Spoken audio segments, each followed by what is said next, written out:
একটু হলেও কঠিন, আর কাঠের বেঈমানদের জন্য আরো কঠিন। যে এই মাসে কত যে ভাই আছি আপনার সিয়াম পালন করিনি, এখনো পর্দার আড়ালে খাচ্ছি, এখনো বিড়িতে টান দিচ্ছি, এখনো সুখ খুশির মধ্যে জড়ে আছি, এখনো মিথ্যা কথা নিয়ে পড়ে আছি। এই সবের জন্য আপনার এই সিয়াম রোজা নয়, এদের জন্য ইবাদত বন্দেগী নয়। এরপরে বিশ্বনবী জনাব মুহাম্মদুর রাসূলুল্লাহ সাল্লাল্লাহু আলাইহি ওয়াসাল্লাম বললেন, তোমরা যখন লাইলাতুল কদর যখন পেয়ে যাবে, তোমাদের মধ্যে এই সবগুলো তোমাদের মধ্যে আবহাওয়া এবং এই সব তোমাদের মধ্যে ঘটবে, যাতে করে তোমরা বুঝতে পারো লাইলাতুল কদর রাত্রিটা এই অবস্থায় আছে। এর ব্যাখ্যা আছে আপনার সূরা কদরের সূরার ভিতরে আছে, ব্যাখ্যা সহ দেওয়া হয়েছে, আজকে আলোচনা হয়তো হবে না। এরপরে বলা হয়েছে বিশ্বনবী জনাব মুহাম্মদ রাসূলুল্লাহ সাল্লাল্লাহু আলাইহি ওয়াসাল্লাম রমজান মাসে শেষ দিনে ইত্তেফাক করলে 27 রমজান যদি শবে কদর না হয়, তবু এই 10 দিনের মধ্যে নির্দিষ্ট সময়ে কদরের ইবাদত ইত্তেফাক আদায় হয়ে যায় এবং এর ফলে শবে কদরের রাতে ফজিলত লাভ হয়ে যাবে। বলেন সুবহানাল্লাহ। যদি এর মধ্যে যদি আপনার পড়ে যায়, আপনি বুঝতে পারতেছেন না, কিন্তু আপনি প্রত্যেকটা রাতে জাগ্রত হয়েছেন, তাহলে দেখা যাবে শবে কদরের যে মর্যাদা ছিল, যেমনি হাজার মাসের কথা বলা হয়েছে, অর্থাৎ 83 বছর বা 83 মাস 83 বছরের যে সওয়াবটি আপনার আমলনামায় হবে, এই আমলনামার সওয়াবটুকু আপনার আমলনামায় দিতে হবে। বলেন সুবহানাল্লাহ। এবং ওই ব্যক্তিকে আপনার যত পাপ রয়েছে এবং তামাম জিন্দেগীর যত পাপ রয়েছে সব পাপ তাকে ক্ষমা করে দেওয়া হয়। বলেন সুবহানাল্লাহ। আর ইন্তিকাফকারীর জন্য, যে ব্যক্তি ইন্তিকাফ করবে, ওই ব্যক্তির জন্য আরো ফজিলত রয়েছে। হযরত ইবনে ওমর রাদিয়াল্লাহু তাআলা আনহু যে বর্ণিত হযরত মুহাম্মদ সাল্লাল্লাহু আলাইহি ওয়াসাল্লাম শেষ দিনে ইত্তেফাক করতেন। বুখারী হাদিস 2025 নম্বর হাদিসের বর্ণনা। হযরত আয়েশা রাদিয়াল্লাহু তাআলা আনহা থেকে বর্ণিত, বলেন রাসূলুল্লাহ সাল্লাল্লাহু আলাইহি ওয়াসাল্লাম বলেছেন, রমজানের শেষ দিন 10 দিনে ইত্তেফাক পালন করতেন। তার ইত্তেকাফ হওয়ার পর্যন্ত তিনি ইত্তেকাফ পালন করে গেছেন, তারপর তার পত্নীরা পালন করে গেছেন, নবীজি করেছেন, এরপর তার স্ত্রীরা করেছেন। আর আপনার স্ত্রী কবে আপনার ইত্তেকাফ পালন করেছেন আপনি নিজেও জানেন না, শুধু জানে লাইলাতুল কদর একটি 27 দিন, ওই দিনে একটি নামাজ আছে সালাতুত তাসবিহ।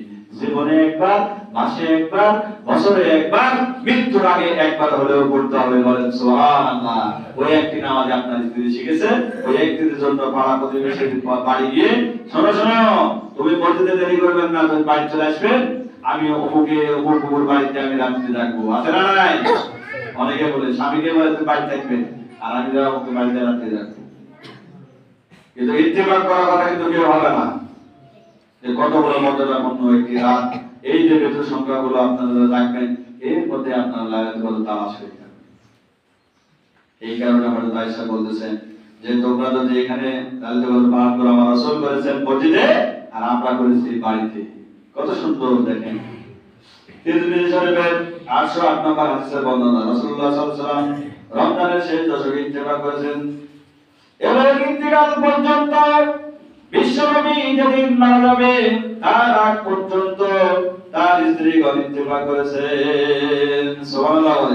বুখারী মুসলিমের 2026 নম্বর হাদিসের বর্ণনা, হযরত আয়েশা রাদিয়াল্লাহু তাআলা থেকে বর্ণিত, বলেন রাসূলুল্লাহ সাল্লাল্লাহু আলাইহি ওয়াসাল্লাম রমজানের শেষ দিনে ইত্তেফাক করবে সে দুটি উমরা, সেই ব্যক্তির জন্য দুটি উমরা ও দুটি হজ আদায় করা সওয়াব হয়ে যাবে। সুবহানাল্লাহ বলেন। যে ব্যক্তি সেই দশকে আপনার ইত্তেফাকে বসে যাবে, ওই ব্যক্তির জন্য দুটি উমরা, হজ এবং দুটি হজ করলে যে সওয়াব হয়, সেই সওয়াব আমলনামায় দেওয়া হয়ে যাবে। সুবহানাল্লাহ বলেন। তারপর আপনার বুখারী মুসলিমের হাদিস 2724 নম্বর হাদিসের বর্ণনা এটা। তাহলে কত বড় কথা হয়েছে। আমরা অনেকে হজ করতে পারি না, টাকা থাকলেও হজ হয় না, অথচ 10 দিন একটু কষ্ট করে যদি আমরা মসজিদের কোনায় যদি বন্দী হয়ে যাই, তাহলে আমাদের এতগুলো টাকাও লাগছে না, আবার আল্লাহ রাসূলের এই ইবাদত করা হচ্ছে, আবার দুটি উমরা এবং দুটি হজ করার সওয়াব আপনার আমলনামায় লেখা আছে। বলেন সুবহানাল্লাহ। এরপরে হযরত আনাস, হযরত ইবনে আব্বাস রাদিয়াল্লাহু তাআলা থেকে বর্ণিত, বলেন রাসূলুল্লাহ আলাইহি সাল্লাম বলেছেন, যে ব্যক্তি আল্লাহ সন্তুষ্টির উদ্দেশ্যে ইত্তেফাক করবে রে, আল্লাহ তাআলা তার জন্য জাহান্নামের আগুনের মধ্যে তিনটি পরীক্ষার সৃষ্টি করবেন। প্রত্যেক পরীক্ষার প্রস্তুত দুটি দিগন্তের চেয়েও বেশি হয়ে যাবে। আল্লাহু আকবার। এর মধ্যে আল্লাহ তাআলা বলেছেন, ওই ব্যক্তির জন্য জাহান্নামের যে তিনটি পরীক্ষা থাকবে, যে তিনটি বস্তু থাকবে, তার জন্য এটা